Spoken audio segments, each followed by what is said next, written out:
सभी को नमस्कार।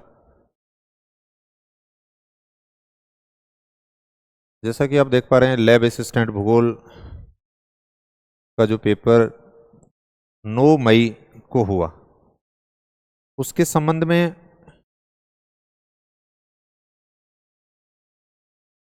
एक वीडियो इससे पहले हमने बना ली, जिसके अंदर शुरुआत के जो 40 क्वेश्चन हैं उनके ऊपर हमने बात की थी। यहाँ मैंने पहले भी बताया था कि मूल मकसद केवल हमें ये नहीं देखना है कि भाई प्रश्नों के ये उत्तर हैं, इतने आ रहे हैं। वो तो ठीक है, जो पेपर दे के आए हैं हमें पेपर मिलाना होता है, कितने प्रश्न ठीक हैं कितने गलत हैं वो एनालिसिस भी करना होता है।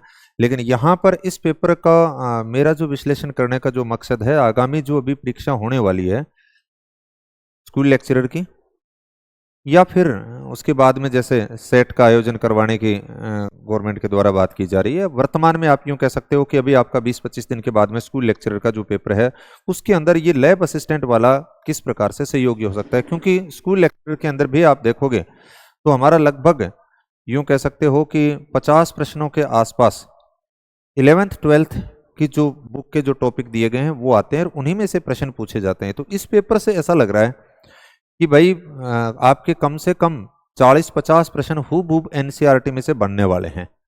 इसके आधार पे ऐसा एनालिसिस किया जा सकता है। अब कैसे बनेंगे वो हमने पहले भी बात की थी कि चाहे तो वो आपसे मिलान कराने वाले की बात करे, चाहे वो उत्तर दक्षिण वाले की बात करे, और चाहे पूर्व पश्चिम क्रम की बात कर रहा है या काल क्रम की बात कर रहा है या मैप बेस की बात कर रहा है, या कुछ हमें डाटा देगा उनमें से कौन कौन से डाटा ठीक है, ABC है या BCD है, इस प्रकार से। तो ये 5-6 टाइप के प्रश्न बनाए जा रहे हैं। उस प्रश्न का आप उस टॉपिक के साथ रिलेटेड करके एनालिसिस जरूर करें। अभी बहुत सारे विद्यार्थियों की जो मैंने पहले वीडियो बनाई थी उसके बाद में इस प्रकार से मैंने ये नंबर भी दे रखा है कि 90-797-11-545, इसके ऊपर आप मैसेज करके पूछ सकते हैं, यानी जब भी वक्त मिलेगा मैं वापस कॉल बैक कर लूंगा। ये लिखा हुआ था। तो कई विद्यार्थियों से बात हुई थी, बहुत सारे ऐसे भी हैं कि जिन्होंने बहुत अच्छी पहले एनसीईआरटी पढ़ रखी है लेकिन कुछ डाटा अभी भी स्किप हो रहे हैं। दूसरी जो समस्या की बात की गई कि हमें कुछ मैप से संबंधित दिक्कतें आ रही हैं, तो मेरा सुझाव ये रहेगा आपको कि अभी आपके पास जो 20 दिन है पर्टिकुलर, आप उसमें 1.5 से 2 घंटे आप अपनी एनसीईआरटी के ऊपर लगाएं जो आपकी पहले से पढ़ी हुई है।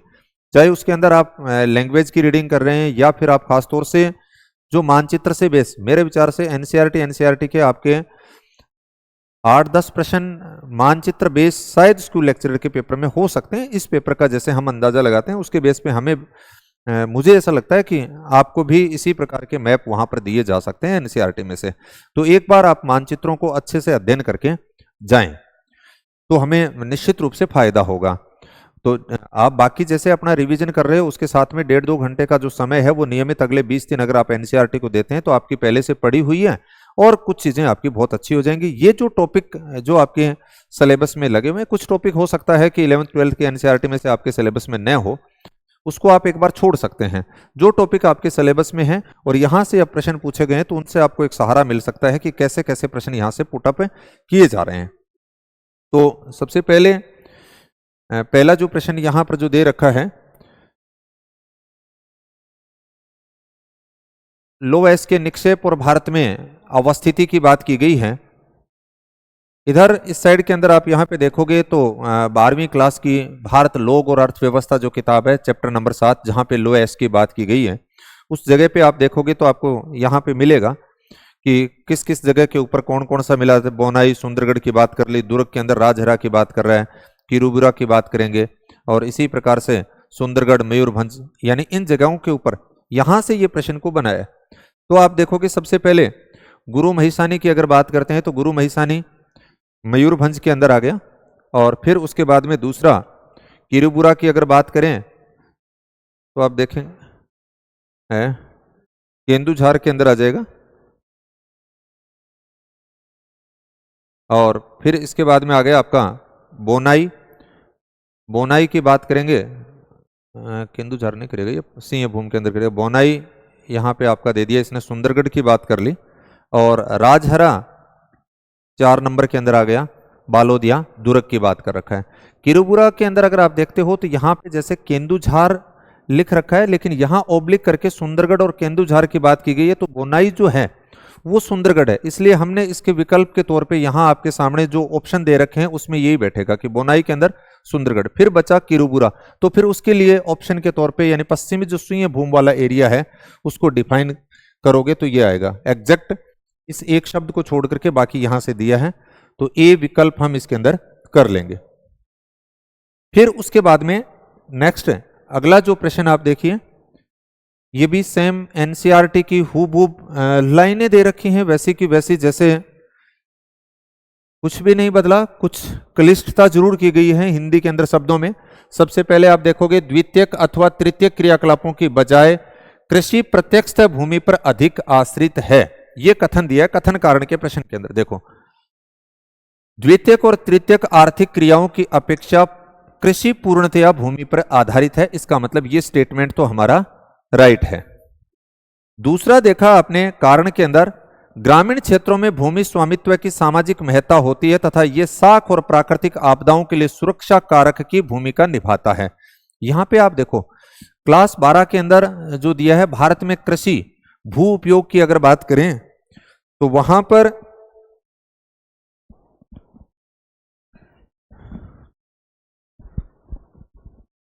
भू संसाधनों के महत्व की जो बात की गई है, यानी लोगों के लिए अधिक है जिनकी आजीविका कृषि पर निर्भर है उनके लिए। पहला स्टेटमेंट तो आपने ये देख लिया, दूसरा छोड़ दिया, तीसरे स्टेटमेंट से यहां से उठाया कि ग्रामीण क्षेत्रों में भू स्वामित्व का आर्थिक मूल्य के अतिरिक्त सामाजिक मूल्य भी हैं तथा प्राकृतिक आपदाओं तथा निजी विपत्ति में एक सुरक्षा की भांति एवं समाज में प्रतिष्ठा बढ़ाता है।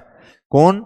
भूमि का स्वामित्व। यही बात की है, ग्रामीण क्षेत्रों में भू स्वामित्व सामाजिक महत्ता होती है, यानी समाज में उसकी वैल्यू होती है, उसके पास में जमीन कितनी है उसकी बात की गई है। और ये साख और प्राकृतिक आपदाओं के लिए सुरक्षा की भूमिका निभाता है। कौन? भूमि का स्वामित्व। इसका मतलब कथन और कारण दोनों सही हैं, लेकिन इसकी व्याख्या नहीं कर रहे हैं, तो बी ऑप्शन जो होगा वो इसमें सही आ जाएगा। तो ये इस एनसीईआरटी में से हूबहू लाइनें दी गई। मैंने पहले भी कहा था डिटो टू डिटो लाइनें बना रखी हैं पूरे के पूरे पेपर में। एक आधे प्रश्न को अगर आप छोड़ते हो तो बाकी वैसा का वैसा। निम्नलिखित भौगोलिक डाटा या आंकड़ों को गैर डिजिटल रूप है। तो अगर आप यहां पे देखोगे तो आपको दिखेगा इस पैराग्राफ के अंदर एनसीईआरटी के 11वीं की जो चैप्टर 7 में दे रखा है वहां पे डिजिटलीकरण की अगर बात करेंगे तो आप इस पैराग्राफ को देखोगे तो आपको दो चीजें देखने को मिलेंगे। एक तो स्कैनिंग की जो युक्तियां हैं ये आंकिक रूप में है, डिजिटल रूप में है, और दूसरा उपग्रह से प्राप्त जो प्रतिबिंब हैं वो सारे किस में आएंगे? उपग्रह की इमेजरियां हैं वो भी आपके डिजिटल रूप में होते हैं, आंकड़े के रूप में होते हैं, डिजिटल आंकिक होते हैं। तो यहां पर आप देखते हो तो स्कैनिंग प्रतिबिंब और उपग्रह इमेजरियां ये तो हैं डिजिटल रूप में। इन्होंने पूछा है गैर डिजिटल रूप में कौन से हैं, तो गैर डिजिटल रूप में यहां पे फिर आपके स्थलाकृतिक मानचित्र और हवाई छायाचित्र बसते हैं, ए और बी ऑप्शन की जो बात की गई है। फिर नेक्स्ट अगर प्रश्न देखा जाए, यहां से भी कई बायोडायवर्सिटी वाले टॉपिक में से कई प्रश्न बना रखे हैं। पृथ्वी के किस प्रदेश में महाविविधता केंद्रों की संख्या सर्वाधिक है? उष्णकटिबंधीय क्षेत्र स्थित हैं और उन्हें संसार में सर्वाधिक प्रजातीय विविधता पाई जाती है, उन्हें महाविविधता के केंद्र कहते हैं। तो कौन से क्षेत्र हो गए? उष्णकटिबंधीय। सीधा सा प्रश्न एक तरह से दे दिया। भौतिक भूगोल के मूल सिद्धांत की अगर बात करते हो एनसीईआरटी के 11वीं की उसमें चैप्टर 16 में ये लाइन लिखी गई है सेम टू सेम। अगला प्रश्न यहीं से दे दिया, ये आप देखिए कि विश्व में निम्नलिखित पारिस्थितिक तप्त स्थलों यानी हॉटस्पॉटों को पश्चिम से पूर्व क्रम से व्यवस्थित कीजिए।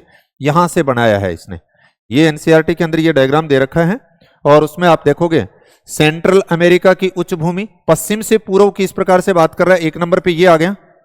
2 नंबर पे दे दिया उसने अटलांटिक वन जो ब्राजील वाला एरिया है यहां पर आ गए। 3 नंबर पे दिया है पूर्वी चाप पर्वत तंजानिया वाला, ये दे दिया। चौथा उसने दिया पूर्वी हिमालय वाला, और 5वें की बात करते हो तो क्वींसलैंड। ये इस प्रकार से क्रम से यहां पे बात की गई है। तो कहने का मतलब ये इतने प्रश्न 40, 42, 45 प्रश्न जो किए हैं उसमें 6-7 प्रश्न ऐसे हो गए जो मानचित्र बेस हो गए, अभी तक आगे हैं वो और बाकी हैं। तो इस प्रकार से हमने देखा कि 1 नंबर पे हमारे सामने मध्य अमेरिकी उच्च भूमि वन क्षेत्र की बात आई, ये रहा। और 2 नंबर पे हमने कर लिया अटलांटिक वन, और 3 नंबर पे आप देखोगे तंजानिया वाला आ गया, और 4 पे पूर्वी हिमालय, और 5 पे क्वींसलैंड। इस प्रकार से इसके अंदर ऑप्शन जो ए है उसमें ये सारे विकल्प इस प्रकार से दिए गए हैं। ये भी एनसीईआरटी से हूबहू वैसा ही प्रश्न है। यानी मेरा मकसद आपको यहां पे पहले भी बताया था कि एनसीईआरटी की वैल्यू को समझना है कि एनसीईआरटी कितनी महत्वपूर्ण है हमारे लिए।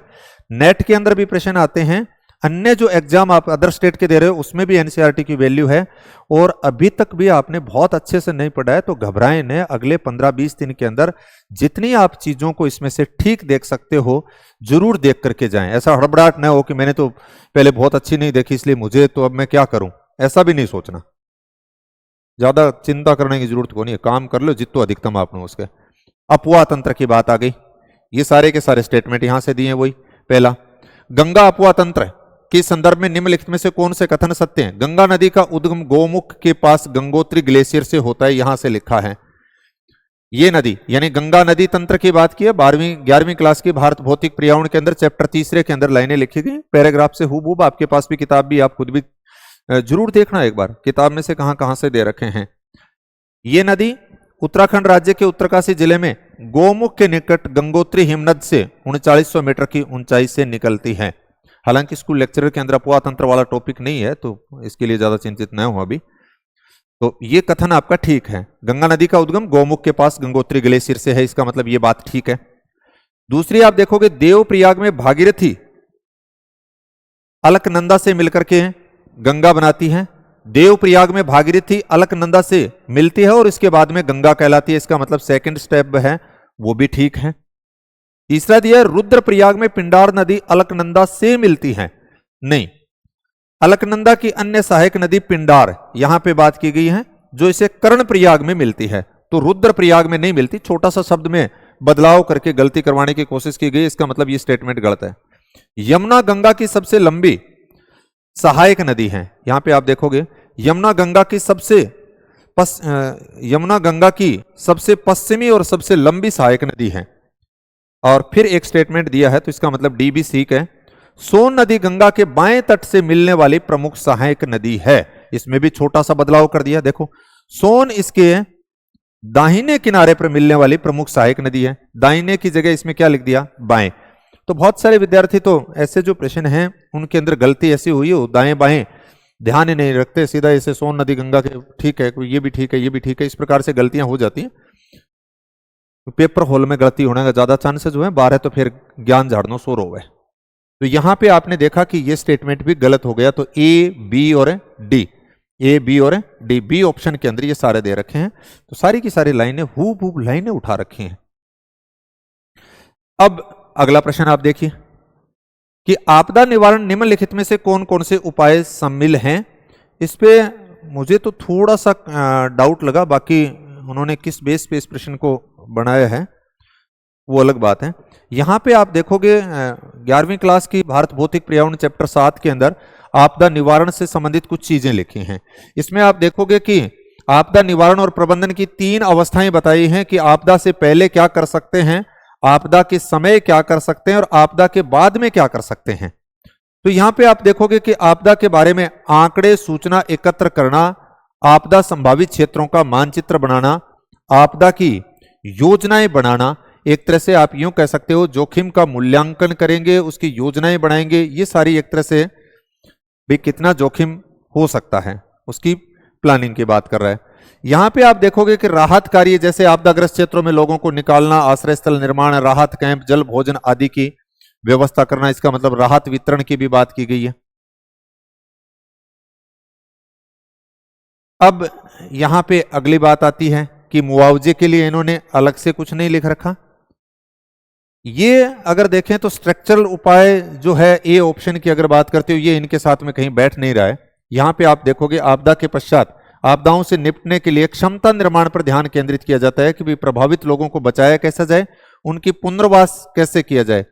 तो अब इन विकल्पों में से अगर आप देखते हो तो यहां पर अगर बी और डी को अगर हम ठीक मानते हैं तो फिर ये बीच में मुआवजा वाला ही यहां पे शब्द बचता है। बाकी इसका एग्जैक्ट मैं तो 100% इसके आंसर के ऊपर श्योर नहीं हूं, जैसा आयोग मानेगा वो उत्तर ही ठीक रहेगा।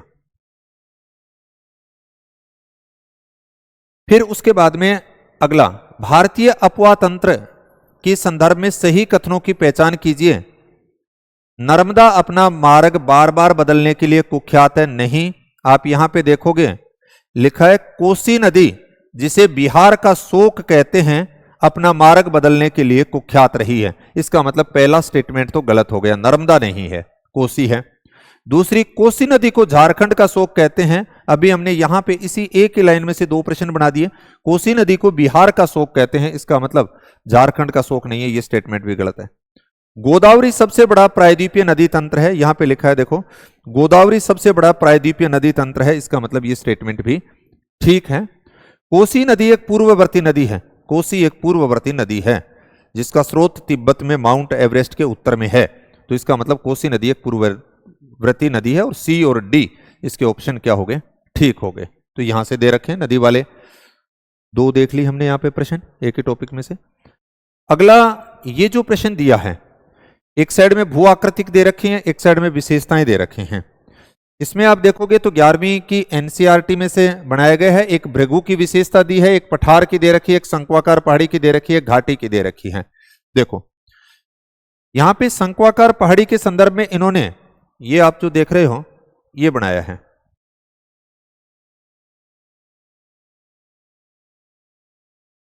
शंक्वाकार पहाड़ी ये आसपास की भूमि से लगभग समान रूप से उठी होती है। एक शंक्वाकार समान ढाल वाली पहाड़ी के लिए समोच्च रेखाएं सेकेंद्रीय एवं नियमित अंतराल पर होंगी। यहां पे आप देखोगे नियमित अंतराल पर अवस्थापित सेकेंद्रित समोच्च रेखाएं, ये आपकी आती है शंक्वाकार पहाड़ी के लिए।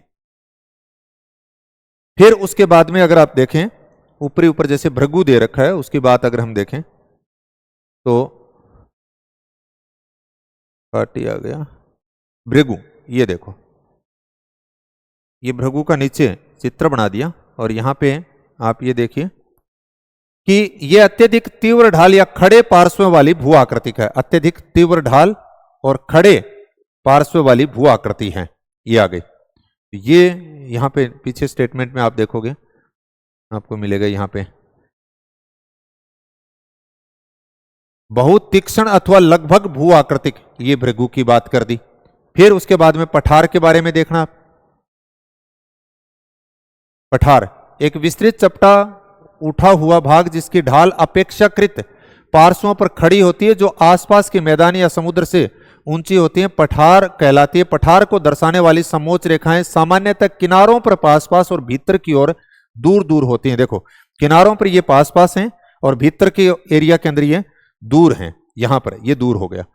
तो ये कहां विशेषता भी दे दी यहां पे, ये देखो कि समोच्च रेखाएं सामान्यतः किनारों पर पास पास होती हैं, भीतर की समोच्च रेखाएं दोनों किनारों से अधिक अंतराल पर दर्शाती हैं। किसकी बात कर रहा है, पठार की बात कर दी। अब बची घाटी। घाटी के अंदर आप देखोगे पार्श्विक अपरदन के कारण दो पहाड़ियों के बीच निर्मित, ये यहां से घाटी का दे दिया।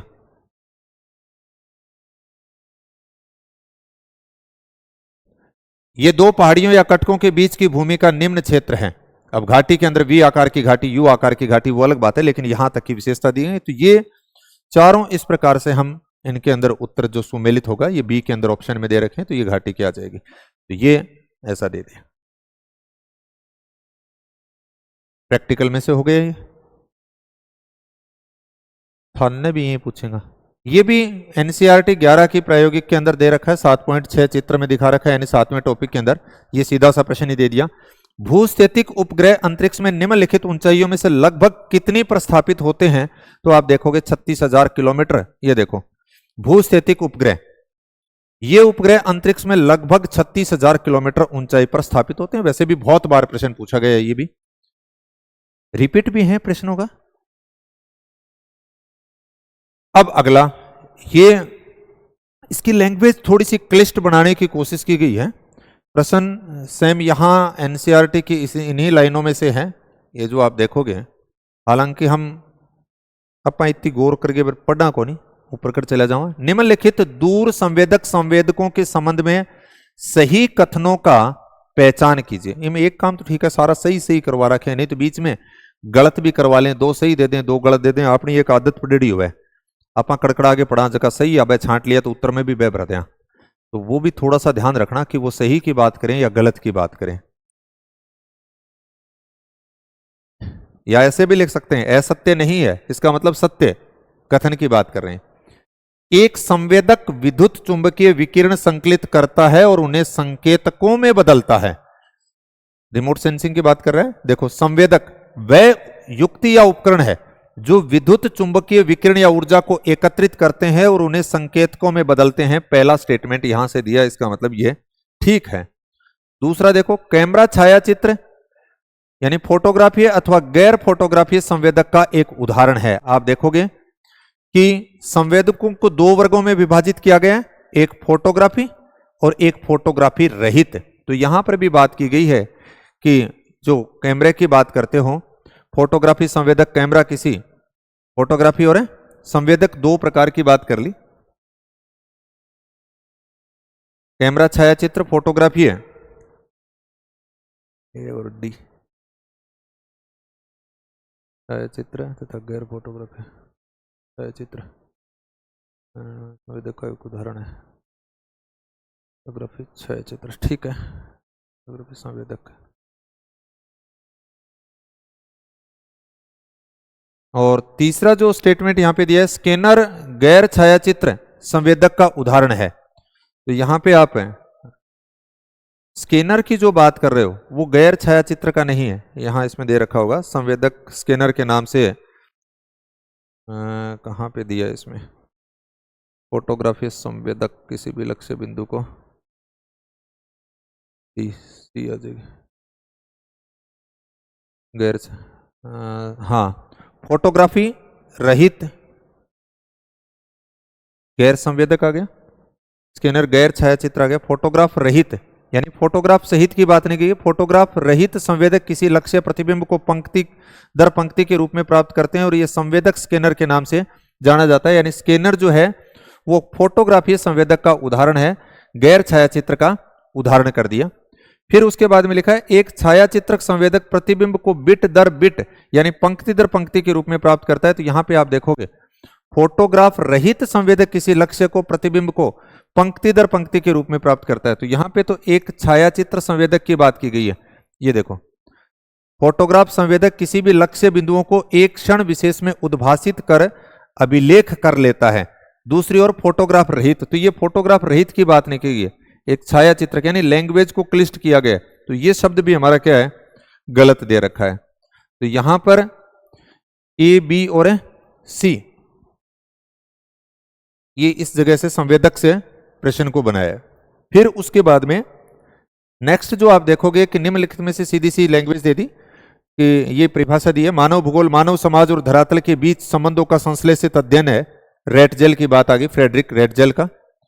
नेक्स्ट अगर प्रश्न देखोगे आप, ये भी पीछे एक पेपर में भी पूछा था, सेम वही प्रश्न वापस रिपीट कर दिया। आप देखोगे भारत भौतिक पर्यावरण के अंदर नीचे एक छोटी सी सारणी बना करके वहां पर हाइट दे रखी है चोटियों की। तो अंडमान निकोबार की निम्नलिखित पर्वत चोटियों को उनकी ऊंचाई के आरोही क्रम में व्यवस्थित करें। उनकी ऊंचाई के आरोही क्रम में यानी बढ़ते क्रम में, कई बार आरोही अवरोही का भी अपने को चक्कर पड़ जाता है। तो यहाँ पे बढ़ते क्रम में देखेंगे तो सबसे छोटी हाइट वाली कौन सी है, तो इसमें सैडल पीक की जो ऊंचाई है वो 738 मीटर हो गई, 738। इसी प्रकार से आप देखोगे माउंट डियोवली की अगर हाइट की बात कर रहे हैं तो 515, और माउंट कोयोब की बात करेंगे तो इसमें यहां पे दिखा रखिए, आप देखिए माउंट कोयोब दक्षिण के अंदर 460, ये आ गए आपके 460। माउंट थुइलर, ये नीचे लिख रखा है माउंट थुइलर निकोबार में 642, यानी इनकी सबकी हाइट की बात की। तो इसमें सबसे कम हाइट जो है वो किसकी होगी, माउंट कोयोब की। तो सी सबसे पहले जिसमें दे रखा है इसी में है। फिर उसके बाद में बी आ गया, ये माउंट डियोवली 515 मीटर, फिर थुइलर आ गया डी 642, और फिर सैडल चोटी 738। ये वापिस यहां से आप स्कूल लेक्चर के अंदर भी मेरे विचार से इस जगह से प्रश्न देखने को मिल सकता है, और इनकी जो हाइट है वो आपसे सुमेलित करवाई जा सकती है। निम्नलिखित में से चोटी सबसे ऊंची कौन सी है, ऐसा प्रश्न हो सकता है, या आरोही अवरोही क्रम के अंदर वापस रिपीट हो सकता है। तो ये प्रश्न स्कूल लेक्चरर के लिए भी महत्वपूर्ण है। और अंडमान निकोबार की जो विशेषताएं दे रखी हैं एनसीईआरटी के अंदर, एक ही पैराग्राफ दिया गया, ज्यादा बड़ा नहीं है, उसको आप एक एक विशेषता को कि उसमें कितने द्वीप हैं, कितनी दूरी पे हैं, कौन कौन सी विभाजक रेखा है, तो इस प्रकार से वो जो या कौन सी कृषि की जाती है, 10-15 लाइनें दी गई हैं, वहां से जरूर आप उनको गहन अध्ययन कर ले निश्चित रूप से इस प्रश्न को, क्योंकि अंडमान निकोबार के इस पेपर के अंदर 2 प्रश्न दे रखे हैं, एक 10 डिग्री चैनल वाला भी दे रखा है, तो आगे भी आने की संभावना है। फिर वापस ये भारत का जो भौतिक पर्यावरण का चैप्टर नंबर 2 जो भू आकृतिक वाला है उसी में से दिया है। यहां पे सबसे पहले देखोगे तो ये 4-5 लाइनें हैं कि उत्तरी मैदान सिंधु, गंगा और ब्रह्मपुत्र नदियों के जलोढ़ निक्षेप द्वारा निर्मित है। सेम लाइन दे दी कि सिंधु, गंगा और ब्रह्मपुत्र नदियों द्वारा बहाकर लाए गए जलोढ़ निक्षेप से निर्मित है उत्तर भारत का मैदान। दूसरी लाइन आप देखोगे, भाबर प्रदेश सघन वनस्पति वाला पंकिल और दलदल वाला जो क्षेत्र होता है वो तराई है। यहां पे आप देखोगे ना पढ़ करके कि भाबर के दक्षिण में तराई, और तराई की जो विशेषताएं देखोगे, ये अनूप क्षेत्र होता है, से तराई कहते हैं, और प्राकृतिक वनस्पतियों से ढका होता है। तो ये भाबर की विशेषता नहीं है, ये किसकी है, तराई की है। तराई प्रदेश भाबर के दक्षिण में स्थित पंकिल दशाओं वाला है। तो पंकिल दशा की तभी हमने बात कर ली, भाबर के दक्षिण में यहां से शब्द की बात कर ली, जहां आकर के नदियां विलीन हो जाती हैं, तो इसका मतलब ये स्टेटमेंट ठीक है। खादर पुराने जलोढ़ निक्षेप और बांगर नवीन जलोढ़ निक्षेप होते हैं। खादर नवीन होते हैं, नीचे की नीचे लाइन में देखोगे ना, तराई से दक्षिण में मैदान है जो पुराने और नए जलोढ़ से बने होते हैं, पुराने को बांगर और नए को खादर। तो ये उल्टा लिख दिया एक तरह से, यहां पर भी गलती करवाने के चांसेस, तो ये गलत कर दिया। ब्रह्मपुत्र मैदान नदी द्वीपों और बालू रोधिकाओं के लिए प्रसिद्ध है। अगले ही पेज के अंदर इस पैराग्राफ को देखोगे, ये आ गया, देखो ब्रह्मपुत्र घाटी का मैदान यहां पे दे रखा है, ब्रह्मपुत्र घाटी का मैदान नदी द्वीप और बालू रोधिकाओं को उपस्थिति के लिए जाना जाता है। ये जो सारी एक तरह से लाइनें जो बना रखी हैं, पीछे हमने जो एक एनसीईआरटी टेस्ट सीरीज ली थी उसके अंदर ये ऐसे सारे स्टेटमेंट दिए थे, और कोशिश की थी कि उसमें से अधिकतम पढ़ा जाए, और संभव हुआ तो आप सबके लिए भी जो 15-20 दिन है उसके लिए कुछ व्यवस्था करेंगे ताकि आपको कुछ फायदा हो सके। कैसे क्या रहते हैं पूछ के फिर मैं बताता हूं आपको। तो इसमें ये वाला जो स्टेटमेंट था, ब्रह्मपुत्र मैदान नदी द्वीपों और बालू रोधिकाओं के लिए प्रसिद्ध है, तो ये बात भी ठीक है। तो यहां पर हमने देख लिया एक ए, सी और ई, ए, सी और ई, ए ऑप्शन जो है वो ठीक है, यानी ये सारी की सारी। बाकी बातें भी आपसे पूछी जा सकती हैं, लाइनें तो आएंगी, इसमें कोई दो राह नहीं है। आगे वाला आप वाला जो पेपर होगा उसमें भी ऐसी की ऐसी लाइनें देखने को मिलेंगी। अब थे मानसिक रूप में तो प्रिपेयर हो जाओ, तैयार हो जाओ, और छोटी छोटी गलतियां करवाएंगे उसमें। बाबर की जगह तराई दे देंगे, बांगर की जगह खादर दे देंगे, ऐसा करेंगे आगे भी। ये फिर वापिस अगला जो प्रश्न कथन कारण का दिया है वो भी एनसीईआरटी में जो हमारा जलवायु वाला जो टॉपिक है तीसरा, उसी में से दिया है। ये देखो कि तमिलनाडु का तट, यहां से प्रश्न बनाया, तमिलनाडु का तट वर्षा ऋतु यानी दक्षिण पश्चिमी मानसून के दौरान शुष्क रह जाता है। क्यों रह जाता है, उसके 2 कारण बताए गए हैं जो कारक उत्तरदायी हैं कि तमिलनाडु तट बंगाल की खाड़ी का मानसून पवनों के तो समानांतर है और दक्षिणी पश्चिमी मानसून की अरब सागर की शाखा के वृष्टि छाया प्रदेश में स्थित है। नीचे यही लिखा है कि तमिलनाडु तट दक्षिणी पश्चिमी मानसून ऋतु के दौरान सूखा रहता है, तो बिल्कुल ठीक है बात। और कारण में लिखा है तमिलनाडु तट दक्षिणी पश्चिमी मानसून की बंगाल की खाड़ी की शाखा के समानांतर तथा अरब सागर की शाखा के वृष्टि छाया प्रदेश में, ठीक है। तो इसका मतलब क्यों रहता है उसका उत्तर यहां पे दे रखा है। कथन भी ठीक है, कारण भी ठीक है और उसकी व्याख्या भी ठीक है। तो ए आर दोनों सही हैं और आर ए की सही व्याख्या भी है। ए ऑप्शन हो गया। नेक्स्ट अगर बात करें, ये भी पहला जो टॉपिक आपको जहां तक मैं बता देता हूं कि भारत की जो प्रश्न है वो मुझे ऐसा लगता है कि अधिकांशतः आपको कुछ और आए न आए एनसीईआरटी में से, क्योंकि ज्यादातर जो टॉपिक हैं वो एनसीईआरटी वाले ही दे रखे हैं और 11th 12th के लेवल के अकॉर्डिंग बात की गई है। तो खासतौर से इन टॉपिकों को तो आप गहनता से ही पढ़ के चले जाएं। जो चाहे पहला पर्यावरण जो भौतिक भूभाग वाला दे रखा है, फिर उसके बाद में जो जलवायु का टॉपिक दिया है, फिर उसके बाद में अपवाह तंत्र का लगता नहीं है, और अगला जो यहाँ पे प्राकृतिक वनस्पति से संबंधित मिट्टियों से संबंधित। तो प्रश्न मुझे ऐसा लगता है कि सारे के सारे एनसीईआरटी में से ही उठेंगे, तो कम कम एक बार रीडिंग मार लीजिए, ज़्यादा टाइम कौन लगे, अभी भी हमारे पास समय पड़ा है। और इसी प्रकार से आप भू आकृतिक विज्ञान 11वीं क्लास की जो है उसको गहनता से पढ़ लें। भारत के उसने ऐसा मैसेज किया था, सर नक्शे वगैरह के बारे में कुछ समय मिले तो बता देना, कोशिश करांगा, अगर जो टाइम मिल गया तो वादो तो करूं को नहीं। यहां पे आप देखना कि भारत के भौतिक विभागों के संबंध में निम्नलिखित में से कौन से कथन सत्य हैं। पैटर्न तो यही रहेगा आपके। हिमालय भारत की उत्तरी सीमा निर्धारित करता है। यहां चित्र के अंदर देखोगे तो सबसे उत्तर के अंदर आप देखते हो तो ये हिमालय पर्वत श्रृंखला है जो भारत की उत्तरी सीमा निर्धारित करता है, लिखा हुआ भी है और आप चित्र में भी देख लीजिए।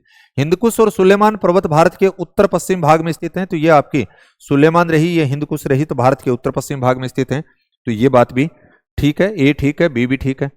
पूर्वांचल पहाड़ियां भारत के उत्तरी पश्चिमी भाग में स्थित हैं, नहीं, आगे यहाँ पे जो लैंग्वेज है वो लिखी नहीं गई है। इस साइड के अंदर पूर्वांचल की जो पहाड़ियां हैं वो तो भारत के उत्तर पूर्व भाग में हो गई, आगे पेज लगाया नहीं है जो लिखा है, तो इसका मतलब ये स्टेटमेंट हमारा गलत है। हिंद महासागर भारत की पूर्वी सीमा बनाता है, नहीं, हिंद महासागर हमारा ये रहा, तो भारत के दक्षिण में स्थित है, तो इसका मतलब ये स्टेटमेंट भी गलत हो गया।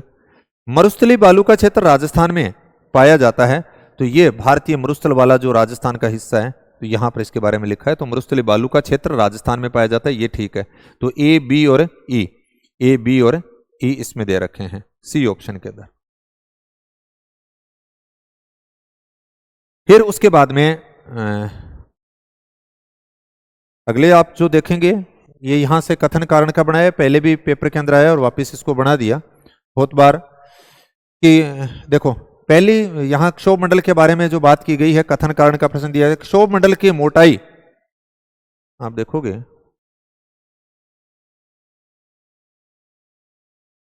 क्षोभ मंडल की मोटाई विषुवत वृत्त पर अधिक है क्योंकि तेज वायु प्रवाह के कारण ताप का अधिक ऊंचाई तक सेवन किया जाता है। ये देखो, क्षोभ मंडल की मोटाई विषुवत वृत्त कह दीजिए, भूमध्य रेखीय कटिबंध पर अधिकतम है, छोटा मोटा शब्दों को बदला है।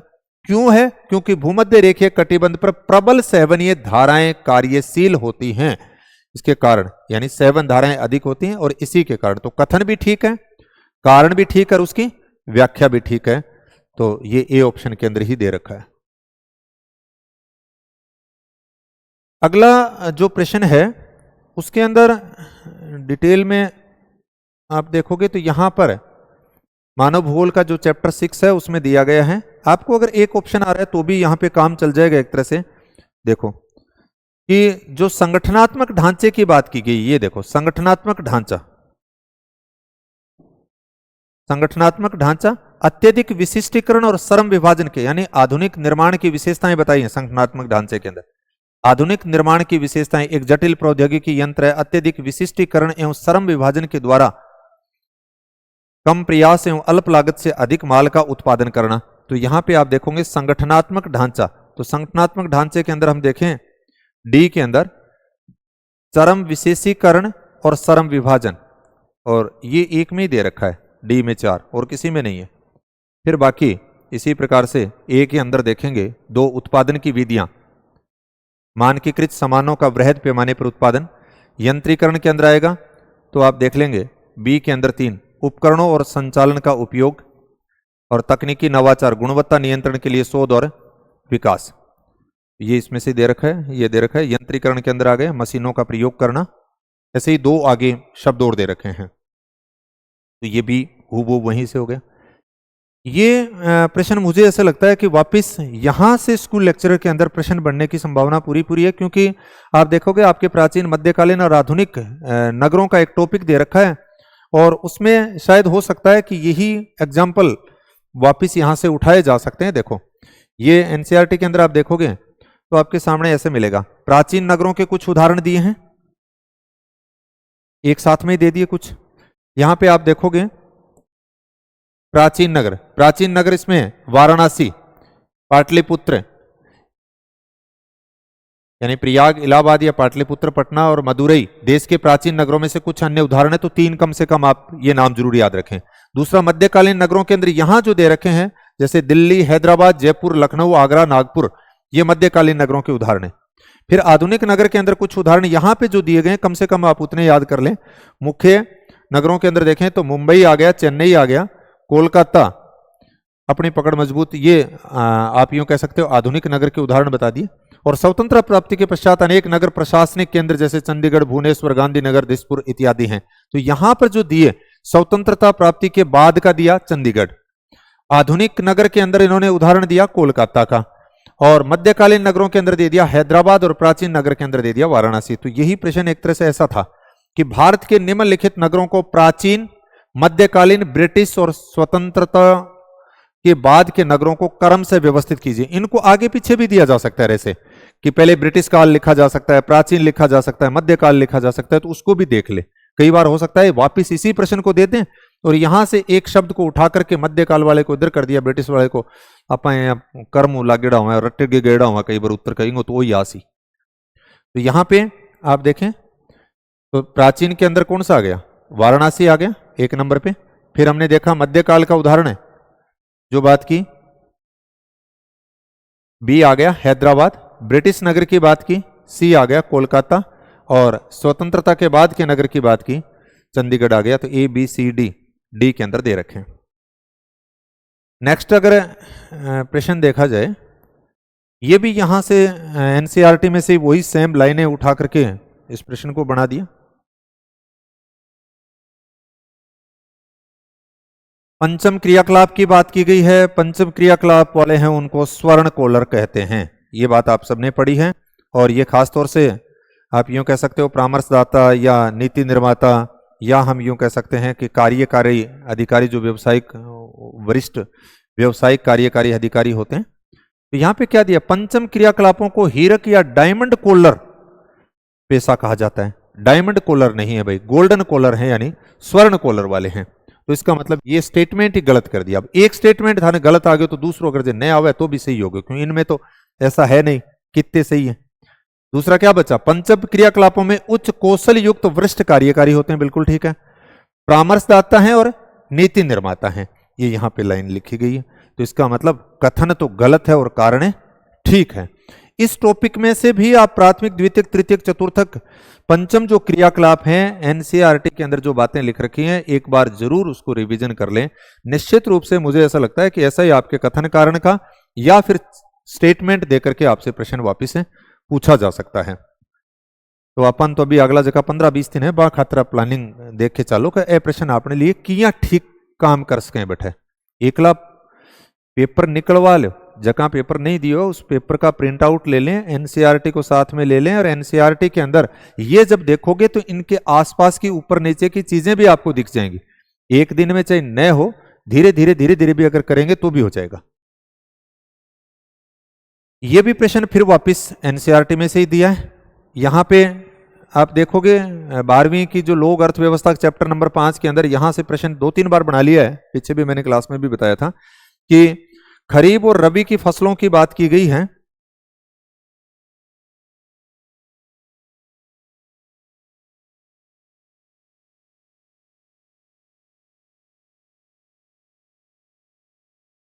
ये देखो यहां पे कृषि ऋतु लिखी है, ये खरीफ की फसल की बात की गई है, रबी की फसल की बात की गई। यहां पे उत्तर भारत के राज्य दिए गए, यहां पे दक्षिणी भारत के राज्यों की बात की गई है। कुछ फसलें ऐसे हैं जो खरीफ और रबी दोनों के अंदर दिखा रखी होंगी आपको, उत्तर दक्षिण भारत के अंदर। तो यहां पे प्रश्न भी ऐसे ही बनाया है, सेम यहीं से बनाया है कि निम्नलिखित फसलों में से कौन सी उत्तरी भारत के राज्यों में, उत्तर भारत के राज्यों में एक खरीफ फसल नहीं है। तो खरीफ फसल के अंदर आप देखोगे चावल आपका यहां पे नाम दे दिया, यही उठाया। दूसरा आप देखोगे कपास, ये नाम दे दिया यहां से। तीसरा आप देखोगे मक्का, यहां से ये नाम दे दिया मक्का। अब देखो रबी की फसल के अंदर यहां से ये उठा ले लिया सरसों, रबी, तो ये नहीं है। हालांकि आपको सीधा ही आता है कि रबी और खरीफ की फसलों को जनरली अपने उत्तर भारत में यहाँ पे रह रहे हैं तो खरीफ और रबी की फसलों का वैसे भी नॉलेज है तो सामान्य तो हो जाता है। लेकिन मेरा कहने का मतलब यह है कि इन्होंने जो प्रश्न आपके लिए बनाया है वो इस जगह से बनाया है। जगह ढूंढने सीख क्या जदे उत्तर करना सीख जाओगा। ये भी एनसीईआरटी में से प्रश्न है। कुछ प्रश्न तो बहुत मतलब आप यूं कह सकते हो कुछ तो बहुत सरल हैं लेकिन कुछ बहुत मुश्किल लैंग्वेज के साथ में भी दिए गए हैं, तो गलती होने के पूरे पूरे चांसेस थे। लोग जगह यहाँ कहने जम्मा ही की को नहीं, तो मैं तो मेरा आइडिया हूं पेपर दे के को नहीं आया होगा, दे गया बाद में तो आ बात तो कौन कैस कह जमाई की कोनिया। यहां पे आप देखना कि भौतिक भूगोल का ये जो तरंग वाला जो टॉपिक की जो बात की गई है वहां पर आप देखोगे तो इसके बारे में ये शब्द लिखे गए हैं। ये जो प्रश्न बनाया है वो यहां से है कि एक तरंग महासागरीय तट पर, तरंगों की बात की गई है, देखो कथन कारण के अंदर जो बात की गई है कि जैसे जैसे तरंग पुलिन के पास आती है वह धीमी हो जाती है और गतिशील जल और महासागरीय नितल के बीच घर्षण घटित होता है। यह कथन दिया और यह नीचे कारण दिया। क्या यह सही बात है कि देखो एक तरंग महासागरीय तट पर पहुंचती है तो इसकी गति कम हो जाती है, इसका मतलब यह बात तो ठीक है। ऐसा गत्यात्मक जल के मध्य आपस में घर्षण होने के कारण होता है, यानी उसकी गति मंद क्यों होती है, तो यही बात लिखी है, गतिशील जल और महासागरीय नितल यानी तली के बीच घर्षण घटित होता है, इसीलिए उसकी गति धीमी हो जाती है। तो इसका मतलब कथन भी ठीक है, कारण भी ठीक है। बात की गई है कि तरंग जो है वो पुलिन के पास में आती है, तट के पास में आती है, तो वहां पर आकर के वो धीमी हो जाती है। क्यों धीमी हो जाती है? क्योंकि वो गतिशील जल और महासागरीय जो नीतल है उनके बीच में घर्षण होता है। तो कथन ठीक है, कारण ठीक है, उसकी व्याख्या ठीक है, तो ए ऑप्शन आ जाएगा। तो ये प्रश्न यहां से जो तरंग वाला जो बातें लिखी गई है वहां से बनाया है। अगली आप बात देखें, ये भी एनसीईआरटी में से ही प्रश्न है लेकिन सीधा सा है, बहुत बार पूछा गया कि भारतीय वन नीति 1988 के लक्ष्य के अनुसार भारत के भौगोलिक क्षेत्र के कितने प्रतिशत भाग पर वनारोपण के अंतर्गत होना चाहिए? 33%। यहां पे ये दे रखा कि 1988 में जो संशोधित वन नीति आई थी उसके अकॉर्डिंग 33% भाग के ऊपर वन होने चाहिए। अगला जो प्रश्न है ये है तो एनसीईआरटी में लेकिन ये गलत बन गया। यहां पे आप देखोगे जब एनसीईआरटी के अंदर तो आपको दिखेगा ये भारत के भौतिक पर्यावरण चैप्टर नंबर 5 में उष्णकटिबंधीय पर्णपाती वन, फिर उष्णकटिबंधीय पर्णपाती वनों के अंदर जब आप देखते हो तो आपको यहां पे मिलेगा आर्द्र पर्णपाती वन। आर्द्र पर्णपाती वन के लिए विशेषता के तौर पे देखते हो कि जहां वर्षा 100 से 200 सेंटीमीटर के बीच पे पाई जाती है, और कहां कहां पे है ये है। फिर उसके बाद में यहां पर सागवान, साल और शीशम, तो सागवान भी दे दिया, सागौन यानी सागवान, और फिर शीशम भी दे दिया। तो सी और डी ऐसा ऑप्शन नीचे नहीं बनाया है, यानी सीधा ही बना दिया। Option A B C D ऐसा बनाते तो फिर ये ठीक हो जाता। तो ये प्रश्न यहां से इसके अंदर सीधा एक कोई प्रश्न का उत्तर नहीं है। दो यानी सागवान और शीशम जो है वो यहां से, यानी प्रश्न को यहीं से पुट किया गया। इस पाठ के अंदर भी जब आप पढ़ के जाए तो मैं बता देता हूं कि नई जो वन नीति है वो तो वन रिपोर्ट जो है वो तो हमें पढ़ के जानी है, उसके साथ साथ में आपको एनसीईआरटी के अंदर ये जैसा प्रश्न यहां से बनाया गया है, आगे आपके स्कूल लेक्चरर के अंदर भी अगर देखें तो आपके सामने ये विशेषताएं पूछी जा सकती हैं। जैसे इस टॉपिक में से दो प्रश्न बनाए गए हैं, एक हिमालय क्षेत्र के जो वनों की बात की गई है, एक यहां से किया गया। तो मुझे ऐसा लगता है कि अपना वाला जो पेपर जो स्कूल लेक्चरर का होगा उसके अंदर आपके सामने विशेषताएं आएंगी। ऐसे विशेषताएं होगी उष्णकटिबंधीय पर्णपाती वन से संबंधित कौन कौन सी हैं या नहीं है, या आर्द्र पर्णपाती वन के संबंध में कौन सी विशेषताएं हैं या नहीं है, विवर्षा कितनी होती है, किस क्षेत्र में पाए जाते हैं, या कौन कौन से वृक्ष इसके अंदर पाए जाते हैं। तो ऐसे प्रश्न बनेंगे। तो एक बार थोड़ा सा बड़ी बड़ी गाइडा गुडा पढ़नी ठीक है, बहुत सारे विद्यार्थी हैं जिन्होंने अच्छे से एनसीईआरटी को पढ़ रखा है, उनका कोई चक्कर नहीं है। ये वापिस मैंने बता दिया, इसी टॉपिक का दूसरा प्रश्न दे दिया कि हिमालय के पर्वतीय वनों के बारे में निम्नलिखित में से कौन से कथन सत्य हैं? हिमालय के पर्वतीय वनों के बारे में। अब इसमें आप देखोगे कि हिमालय के गिरिपद में पर्णपाती वन पाए जाते हैं। यहां पे आप देखो ये दे दिया,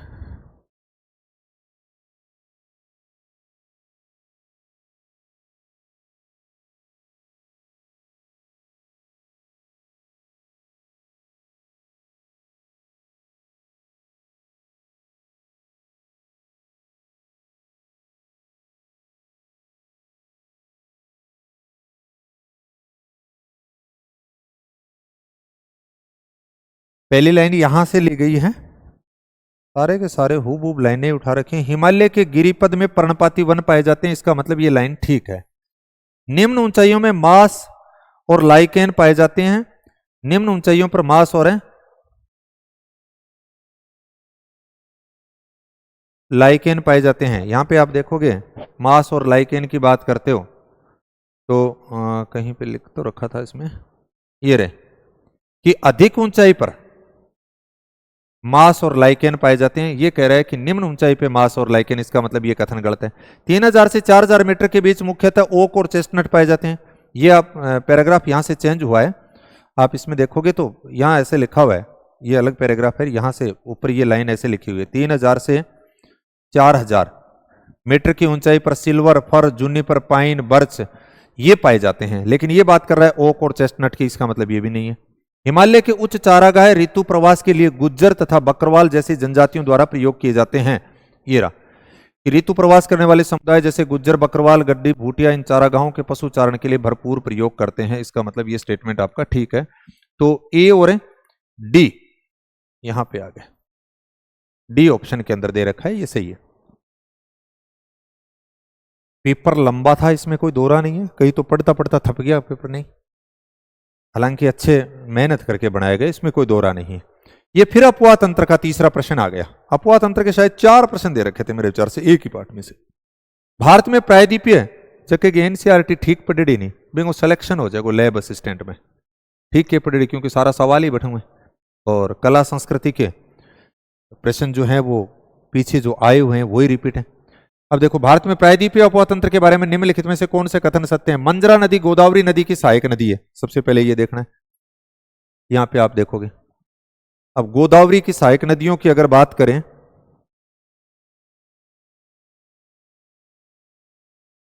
ये रही गोदावरी, और नीचे इसकी प्रमुख सहायक नदियों में पेनगंगा, इंद्रावती, प्रणहता, मंजरा। इसका मतलब ये पहला स्टेटमेंट तो आपका ठीक है, ये वाला कि मंजरा नदी गोदावरी नदी की सहायक नदी है। दूसरा, कोयना नदी नर्मदा नदी की सहायक नदी है। आप यहां पे देखेंगे कोयना, ये देखो कोयना कृष्णा की सहायक नदी है, इसका मतलब ये वाला स्टेटमेंट गलत है। भीमा नदी कृष्णा नदी की सहायक नदी है। तीसरा, यहां पे आप देखो कोयना, तुंगभद्रा और भीमा ये कृष्णा की सहायक नदी है, तो इसका मतलब ये स्टेटमेंट ठीक है। अगला दिया भवानी नदी कावेरी नदी की सहायक नदी है। ये देखो कावेरी ऊपर रह गया, और इसकी सहायक नदी भवानी नदी है, ऊपर आ गए ना।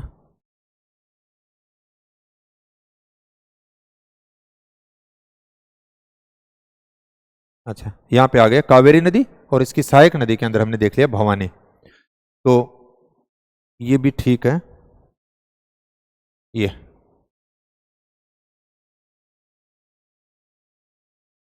इसके अंदर एक ही है, कोयना नदी नर्मदा नदी की सहायक। बी ऑप्शन जो है वो गलत है, बाकी ए सी डी सी के अंदर दे रखे हैं, ये ठीक है।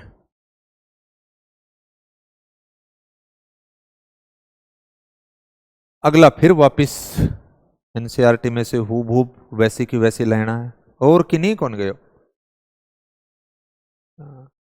अब वृक्ष छाल का उपयोग, पौधे का भाग दे दिया, उपयोगिता दे दी। देखो, छाल का उपयोग कुनेन चमड़ा तैयार करना व कारक के अंदर किया जाता है, तो छाल का उपयोग तो ये आ गया, कुनेन और कारक के अंदर दिखा दिया। पत्तियों का उपयोग पेय पदार्थ और दवाइयां बनाने के लिए, पत्तियां आप देखोगे पेय पदार्थ, दवाइयां और कांतिवर्धन यानी प्रसाधन के जो साधन होते हैं उनके अंदर आ जाएगा।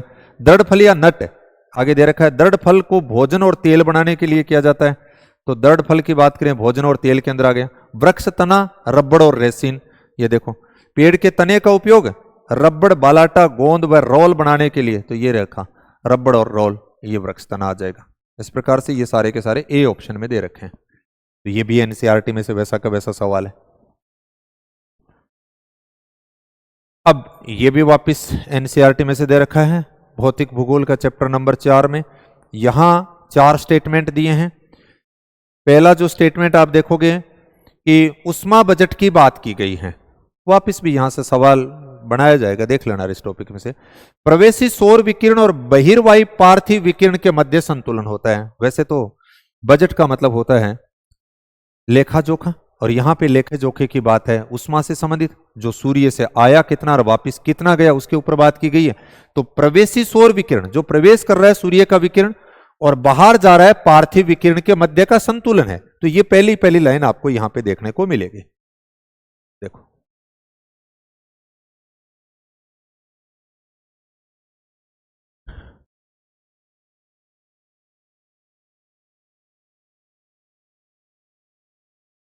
जब सूर्य विकिरण सूर्य तप के यहां से दे रखा है, जब सूर्य विकिरण सूर्य तप के बराबर प्राप्त उष्मा और पार्थिव विकिरण द्वारा अंतरिक्ष में संचरित ताप के बराबर होता है, यानी उष्मा बजट की बात कर रहा है, तो इसका मतलब पहला स्टेटमेंट आपका ठीक है। दूसरा स्टेटमेंट यहां से दिया है, कुल 100 सूर्य तप इकाइयों में से लगभग 35 इकाइयां पृथ्वी के धरातल पर पहुंचने से पहले ही अंतरिक्ष में परावर्तित हो जाती हैं। ये बात भी ठीक है। ये देखो इस डायग्राम में भी दिखा रखा है, सूर्य तरंग जो वापिस परावर्तित हो रही है धरातल पर आने पर 27 बादलों के द्वारा, 2 पृथ्वी के द्वारा, 6 अंतरिक्ष में प्रकीर्णन के द्वारा 35 यूनिट। यहां पे ये देखो कि 100 इकाइयों में से 35 इकाइयां पृथ्वी के धरातल पर पहुंचने से पहले ही अंतरिक्ष में परावर्तित हो जाती हैं। इसका मतलब दूसरा स्टेटमेंट आपका यहां से लिया, ये भी ठीक है। तीसरा स्टेटमेंट आप देखोगे, अक्षांशीय शुद्ध विकिरण संतुलन ध्रुवीय प्रदेशों में अधिशेष दर्शाता है। ये एक डायग्राम दिखा रखा है, इस डायग्राम के अंदर भी आप देख लीजिए और आगे लिखा हुआ भी है। इस डायग्राम में आप देखोगे, ये देखो 40 डिग्री नॉर्थ और 40 डिग्री साउथ के बीच में तो अधिशेष रहता है और उसके बाद में कमी आती है। और यहां पे लैंग्वेज लिख रखी है कि पृथ्वी वायुमंडल तंत्र के शुद्ध विकिरण के अक्षांशीय भिन्नता को दर्शाया गया है। यह चित्र दर्शाता है कि शुद्ध विकिरण में अधिशेष 40 डिग्री उत्तरी दक्षिण अक्षांशों के मध्य में अधिक है, परंतु ध्रुवों के पास कमी पाई जाती है। यह उल्टा बोल रहा है यहां पे ऐसे लिखा है, अक्षांशीय शुद्ध विकिरण संतुलन ध्रुवीय प्रदेशों में अधिशेष है, ध्रुवीय प्रदेशों में अधिशेष नहीं है। अभी हमने देखा कि 40 डिग्री नॉर्थ और साउथ का बीच का जो एरिया था वहां पर अधिशेष है, आगे कमी है। इसका मतलब यह स्टेटमेंट गलत है। पार्थिव विकिरण दीर्घ तरंग विकिरण के रूप में भी जाना जाता है। चौथी बात यहां से दी है, ये देखो, दीर्घ तरंगों द्वारा पृथ्वी का विकिरण, यानी पृथ्वी का जो विकिरण है वो दीर्घ तरंगों के रूप में है।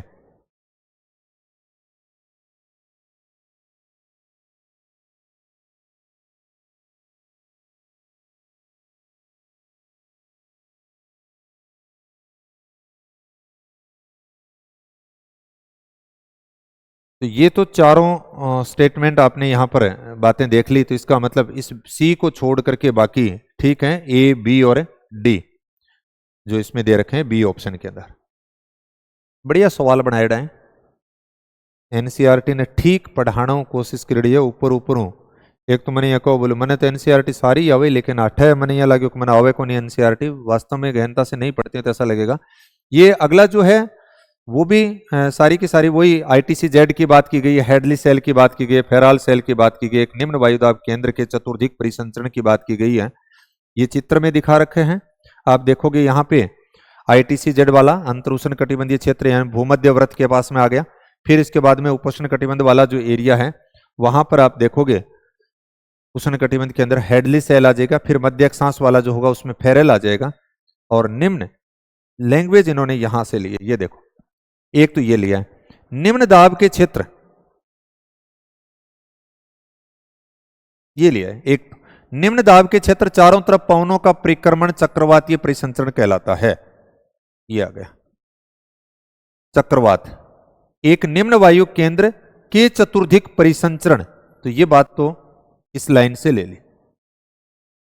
अगले के अंदर अगर आप देखते हो ये आ गया विश्ववृत्त वाला एरिया, जहां पर उत्तरी गोलार्ध और दक्षिणी यानी उत्तरी पूर्वी और दक्षिणी पूर्वी व्यापारिक पवनों का जहां अभिसरण होता है उस क्षेत्र को ITC-Z कहते हैं, यानी विश्ववृत्तीय क्षेत्र के अंदर। तो ये ITC-Z की बात वाला यहां से उठा है। और तीसरा हेडले सेल, जहां पर आप यूं देखते हो भूमध्य रेखीय क्षेत्र पे आकर के हवाएं ऊपर उठती हैं और उपोष्ण कटिबंधीय क्षेत्र पे जाकर के नीचे उतरती हैं। ये जो सर्किल होता है उष्ण कटिबंध वाला उसको हम हेडले सेल बोलते हैं, यहां से बना दिया। फिर उसके बाद में फेरल सेल की बात कर दी जो शीतोष्ण वाला भाग आता है। तो ये चारों सवाल इसी जगह से बनाए गए हैं। तो हेडली सेल की बात कर ली, ITC-Z भूमध्य रेखीय क्षेत्र, हेडली सेल की बात करेंगे उष्ण कटिबंधीय क्षेत्र, और फेरल सेल की बात करेंगे शीतोष्ण कटिबंधीय। ये बी के अंदर ऐसे ऑप्शन दे रखे हैं। नेक्स्ट अगर प्रश्न देखा जाए तो अगला है ये भी अच्छा प्रश्न है।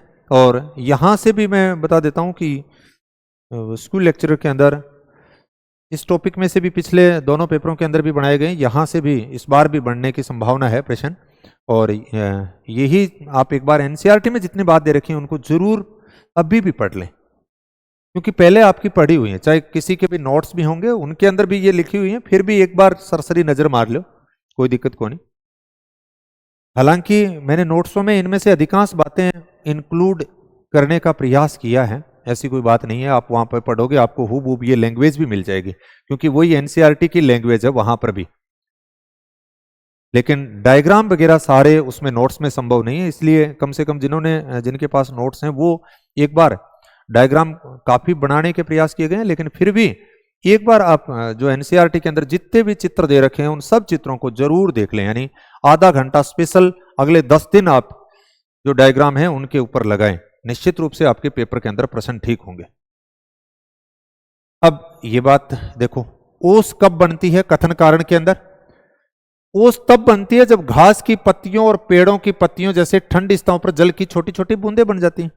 सर्दियों के अंदर हम देखते हैं खासतौर से छोटी छोटी बूंदें यानी घास के ऊपर या पेड़ पौधों के ऊपर होती हैं, तो हम कहते हैं ओस आती है। तो ये बात है, तो ये तो यहां से ही लिखी है कि जब आर्द्रता धरातल के ऊपर हवा में संघनन केंद्रकों पर संघनित न होकर के ठोस वस्तु जैसे पत्थर, घास तथा पौधों की पत्तियों पर ठंड स्थानों पर पानी की बूंदों के रूप में जमा हो जाती है, तो उसे ओस के नाम से जाना जाता है। सेम यही बात लिखी है। अब ओस के बनने के लिए आवश्यक यह है कि ओसांक का जमाव बिंदु से ऊपर हो, और यहां पे लिखा है ओस निर्माण में ओसांक बिंदु सदैव हिमांक बिंदु से नीचे होता है। जब हिमांक बिंदु से नीचे होगा तो ओस नहीं होगा, उस कंडीशन में फिर पाड़ा होगा। कई बार यहां कई करो नहीं आज पानी जम गयो, तो इसका मतलब नीचे वाला जो स्टेटमेंट है वो गलत है। तो एक ही सही है, आर सही है, ए सही है और आर गलत है, यानी सी ऑप्शन हो जाएगा। फिर अगला प्रश्न, ये बहुत बढ़िया सा प्रश्न है, और यहां से मुझे ऐसा लगता है कि 3 प्रश्न इस टॉपिक में से 3 या 4 बना दिए। पनामा नहर वाला उस दिन हम बात कर रहे थे, वहां से बनाया था, और एक रेलवे स्टेशन कौन कौन से थे वो बनाया। तीसरा ये समुद्री मार्ग से संबंधित बना रखा है, और चौथा एक इसी से संबंधित और बना रखा है। इस टॉपिक में से 4 या 5 प्रश्न दे रखे हैं, तो 2 हमने पहले कर लिए, तीसरा ये है। और स्कूल लेक्चरर के अंदर भी आप ये देख लेना, यहां से एनसीईआरटी में से प्रश्न 100% आएगा, तो आप एक बार पुनः से इस चित्र को दोबारा देख लें। ये यहां एनसीईआरटी के अंदर ये चित्र दिया गया, आप देखोगे तो इसमें नीचे लिखा है प्रमुख समुद्री मार्ग और समुद्री पत्तनों की बात की गई है। इनको भी पूछा जा सकता है, समुद्री पत्तनों को पूर्व से पश्चिम दिया जा सकता है, उत्तर से दक्षिण दिया जा सकता है, ऐसे दिए जा सकते हैं।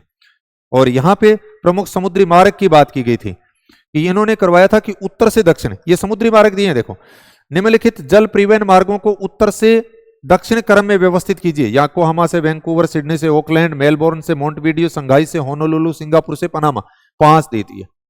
और अब ये देखिए पांचों के अंदर याकोहामा से वैंकूवर 1 नंबर के ऊपर ये है। दूसरा आप देखोगे यानी उत्तर से दक्षिण, संघाई से होनोलुलु ये दिखा रखा। तीसरा सिंगापुर से पनामा ये दिखा रखा। चौथा आप देखोगे सिडनी से ओकलैंड यहां पे दिखा रखा है, और 5वां मेलबोर्न से लेकर के मोंटवीडियो ये दिखा रखा है, यानी उत्तर से दक्षिण आपके सामने 5 हो गए। तो इसी क्रम में इनको आप वापस यहां लगा लीजिए इस प्रश्न के अकॉर्डिंग। तो इनको एक बार आप जरूर पुनः से देख लें, ये भी देख लें, बाकी जो और दे रखे हैं।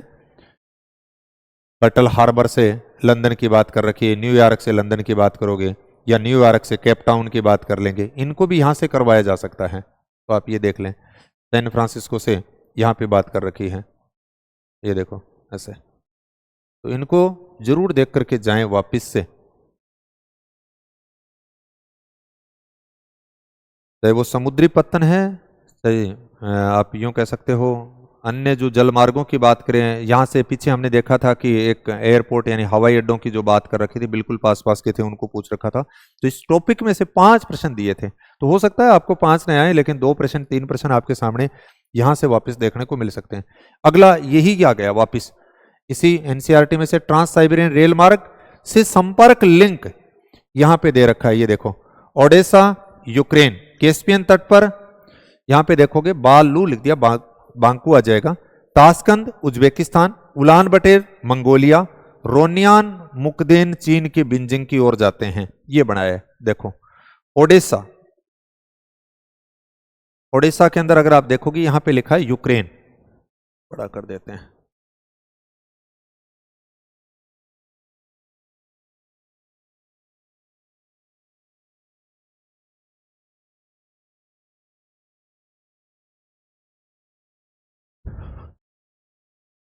ओडेसा,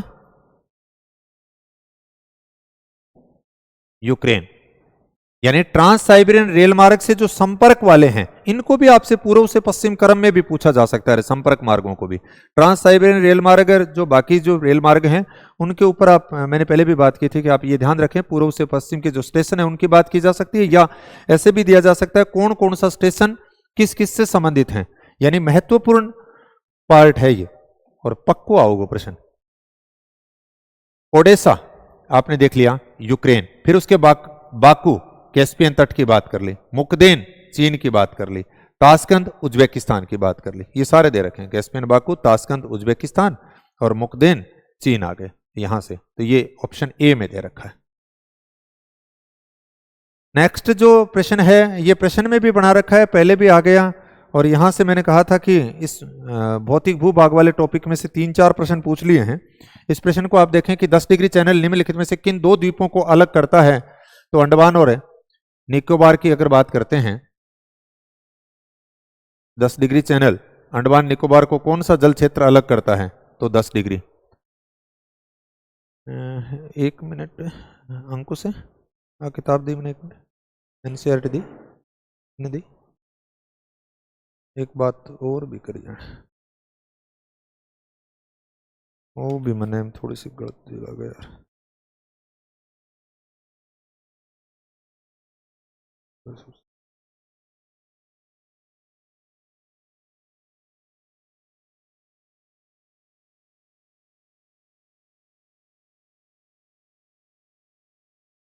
तो ये यहाँ पीछे भी बना रखा है प्रश्न, और किताब में भी लिख रखा है, 10 डिग्री जो चैनल है वो अंडमान निकोबार को 2 बराबर भागों में बांट रहा है।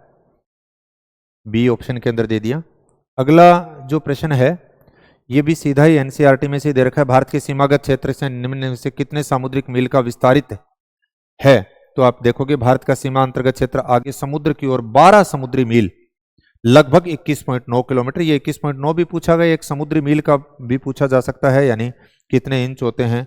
एक मानक मील में लगभग 1.6 किलोमीटर और एक समुद्री मील में 1.8 किलोमीटर। तो यहां से भी प्रश्न बनाया जा सकता है। तो ये 12 समुद्रिक मील हो गया, सीधा है। नेक्स्ट अगर प्रश्न देखेंगे तो ये भी यहां से बना दिया कि कथन कारण के अंदर श्रीलंका भारत से मन्नार की खाड़ी और पाक जल संधि द्वारा अलग होता है। देखो, श्रीलंका और मालदीव हिंद महासागर में स्थित 2 द्वीपीय देश हैं जो भारत के पड़ोसी है। श्रीलंका भारत से मन्नार की खाड़ी और पाक जल संधि से अलग होता है। दूसरा दिया है श्रीलंका दक्षिणी हिंद महासागर में स्थित है। तो श्रीलंका दक्षिणी हिंद महासागर में नहीं है, तो ये स्टेटमेंट भी गलत है। तो ए सही, आर गलत आ गया। नेक्स्ट अगर आप देखोगे, ये फिर अपवाद तंत्र वाला दे दिया। यहां से इस टॉपिक में से भी 4 या 5 प्रश्न दे रखे हैं, और यहां पे ये आप देखोगे तो आपके सामने जो प्रश्न है वो ये है कि निम्नलिखित अपवाद तंत्र प्रतिरूपों में से कौन सा घटित होता है जब सभी दिशाओं में नदियां बहकर के किसी एक झील या गर्त में विसर्जित होते हैं? तो ये लिख रखा है, जब सभी दिशाओं में नदियां बहकर किसी झील या गर्त में विसर्जित होते हैं तो ऐसे अपवाद तंत्र को अभिकेंद्रीय प्रतिरूप कहते हैं। तो अभिकेंद्रीय प्रतिरूप आ गया। ये आगे 77 से लेकर के 88 तक राजस्थान की जो हिस्ट्री कल्चर के टॉपिक दे रखे हैं उनके ऊपर भी बात नहीं करेंगे, और 89 से 96 के बीच में राजस्थान की ज्योग्राफी की हैं जिनको अलग से बात करेंगे। यहाँ पे सिर्फ अभी हम एनसीईआरटी वाले जो प्रश्न थे उनकी बात कर रहे थे। 97 के अंदर अगर आप देखते हो तो ये यहां से दिया है, ये देखो, ये दे रखा, प्रवाहित जल आर्द्र प्रदेशों में जहां अत्यधिक वर्षा होती है वहां पर प्रवाहित जल सबसे महत्वपूर्ण भू आकृतिक है। पहला स्टेटमेंट यही है, प्रवाही जल आर्द्र प्रदेशों में सबसे महत्वपूर्ण अभिकारक है। दूसरा स्टेटमेंट दिया है स्थलगत प्रवाह के कारण परत अप्रदन होता है। दूसरा स्टेटमेंट यहां से दे दिया, ये देखो, सीधी की सीधी लाइन है चक्की है, ठीक कौन बदले, स्थलगत प्रवाह है परत अप्रदन का कारण है। दूसरा स्टेटमेंट यहां पे दे दिया। एक स्टेटमेंट ये दिया है जल विभाजक युवा अवस्था की बात कर रहा है, युवा अवस्था में जल विभाजक अत्यधिक विस्तृत यानी चौड़े और समतल होते हैं।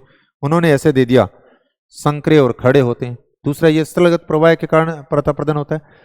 अगला दिया युवा अवस्था में धारा विभाजक संकीर्ण तथा उठे होते हैं। यहां पे हमने देखा था युवा अवस्था में जल विभाजक अत्यधिक विस्तृत यानी चौड़े और समतल होते हैं। इसका मतलब ये स्टेटमेंट क्या है, गलत है। और नदी चैनल ढाल जितना मंद होगा उतना ही अधिक होगा। नदी चैनल का ढाल जितना अधिक मंद होगा उतना ही अधिक अप्रदन होगा, ये बात भी गलत है। तो ए और बी आपकी सही है जो इसमें दे रखे हैं बी ऑप्शन के अंदर। नेक्स्ट अगर देखें अगला जो प्रश्न है ये भी एनसीईआरटी में से दिया गया है। इसमें नई वाली जो एनसीईआरटी है उसके अंदर सारे स्टेटमेंट नहीं दे रखे हैं, वो चित्र नहीं लगा यहाँ पे। जैसे आप ये देखोगे कि उत्तराखंड के अंदर, सिक्किम के अंदर बात करते हो तो माउंट कंचनजंगा की बात आ गई, उत्तराखंड के अंदर माउंट नंदा देवी, ये तो हर कहीं पे मिल जाएंगे। फिर ये जो दे रखे हैं वैसे तो 7वीं क्लास की एनसीईआरटी में भी दिया है, ये साल्टेरो कांगड़ी ये आपका आ गया लद्दाख में, और जो नन है वो है जे&के में। है तो एनसीईआरटी का ही, लेकिन कुछ क्या है कि एनसीईआरटी के अंदर कटबड़ कर दिएगा तो हो सकता है कई किताबों के अंदर ये आपको मिलेगा, कईयों में ये 2 ऑप्शन नहीं मिलेंगे। फिर उसके बाद में ये जो प्रश्न है वो प्रायोगिक भूगोल से संबंधित हो गया कि निम्नलिखित मानचित्रों के प्रकार को स्केल रिप्रेजेंटेटिव फ्रैक्शन के बढ़ते क्रम में व्यवस्थित करें, यानी निम्न से उच्च। ग्राम भू संपत्ति मानचित्र, नगर योजना मानचित्र, स्थलाकृतिक मानचित्र, एटलस मानचित्र दिए गए हैं। तो निम्न से उच्च की बात की गई है, आप ये देखिए आगे यहां पे दे रखे हैं। ये देखो बड़ी मापनी की और छोटी मापनी की अगर मानचित्रों की बात करें तो भू संपत्ति जो मानचित्र होते हैं और स्थलाकृतिक ये बड़ी मापनी के हैं, और लघुमान मानचित्र के अंदर देखते हो तो भित्ति और एटलस मानचित्र हैं। तो भू संपत्ति मानचित्र के ऊपर आप देखोगे तो गांवों का जो भू संपत्ति मानचित्र होता है वो 1:4000 की मापनी पर, तथा नगरों का मानचित्र 1:2000। तो सबसे बड़ी मापनी के ऊपर यानी गांवों की संपत्ति का मानचित्र होगा, फिर उसके बाद में नगरों का मानचित्र होगा। फिर उसके बाद में स्थलाकृतिक जो मानचित्र बनाए जाते हैं वो 1:2.5 लाख, 1:50,000 या 1:25,000 की मापनी पे बने होते हैं। और उसके बाद में फिर आते हैं भित्ति मानचित्र और फिर आते हैं एटलस मानचित्र, लघुमान मानचित्र के ऊपर हैं। तो यहां पे सबसे बड़ी मापनी का जो होगा वो गांवों का होगा, फिर नगर का होगा, फिर उसके बाद में आप देखोगे स्थलाकृतिक मानचित्र आएंगे, फिर उसके बाद में एटलस आएंगे। तो सबसे छोटी मापनी की अगर बात करते हो वो ये आ गया। सबसे पहले एटलस की बात आ गई, 1 नंबर पे ये आ गया। 2 नंबर पे आपका स्थलाकृतिक मानचित्र आ गया। 3 नंबर पे आप नगर नियोजन की बात कर लेंगे और 4 नंबर पे ग्राम संपत्ति मानचित्र की बात कर लेंगे, यानी जो डी ऑप्शन के अंदर दिए गए। फिर उसके बाद में नेक्स्ट जो प्रश्न हमारा है ये आ गया। ये भी सीधा एनसीईआरटी में से हुबहू लाइन यही बना दी। जब ग्रीनविच में समय दोपहर के 12 बजे हो तो 90 डिग्री पूर्वी देशांतर पर एक स्थान का स्थानीय समय निर्धारित करें, यहां से दिया है। ये देखो जब ग्रीनविच पर दोपहर के 12 बजे हो तब 90 डिग्री पूर्वी देशांतर थिम्पू भूटान पर स्थानीय समय क्या होगा, निकाल करके बता दिया, यानी 6 घंटे आगे अपराह्न 6 बजे का था थिम्पू स्थानीय, यानी यहां पे दोपहर के 12 बजे हैं तो वहां पर आप यूं कह सकते हो शाम के अपराह्न के 6 बजे होंगे, पीछे दिया होगा ये देखो, यानी साय के 6 बज जाएंगे जब वहां पर 12 बजे होंगे तो 90 डिग्री पूर्वी देशांतर पर, क्योंकि कैलकुलेट करके बता दिया एक देशांतर को पार करने में पृथ्वी को 4 मिनट का समय लगता है, 90 देशांतर को पार करने के अंदर 360, यानी 6 घंटे आगे रहेगा ये समय। तो ये इस प्रकार से हमने यहां तक 100 नंबर के जो प्रश्न थे उनकी बात करने की कोशिश की, और वीडियो काफ़ी लंबी हो गई तो आगे के जो कुछ प्रश्न हैं जैसे ही समय मिलेगा उनके ऊपर और हम चर्चा करेंगे। और कोशिश ये रहेगी कि देखते हैं जो एनसीईआरटी की जो टेस्ट सीरीज है वो यदि संभव हो सका तो ऐप के ऊपर सबके लिए उपलब्ध किस प्रकार से हो पाती है वो हम बात करके फिर आपको बताता हूँ। धन्यवाद।